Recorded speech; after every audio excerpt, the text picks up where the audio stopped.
Hi, ako nga pala si Niljas. Tanong lang ako, naranasan mo na ba magmahal at masaktan? Ganito kasi yan. Sabi na ng baga, pero tulog pa rin ang diwa ko.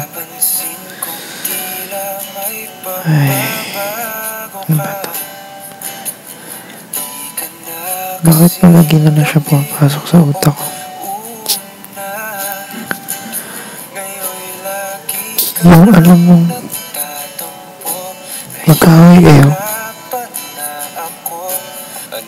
parang hirap, pero kailangan kong bumangon. Kailangan ko umunat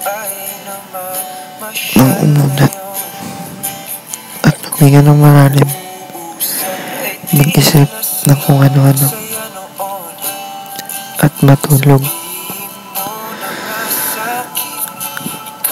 Una na ng tanghali. Pero teka, bakit parang tulog pa rin ako?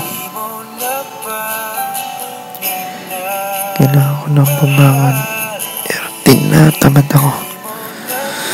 Ay, nasa utak ko pa rin siya.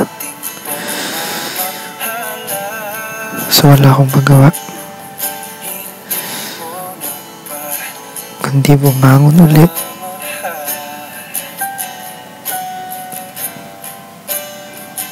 at maligo.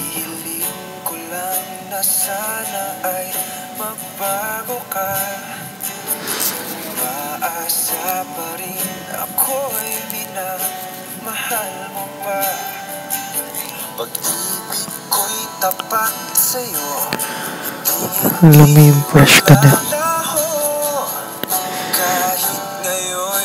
pero naiisip mo pa rin siya.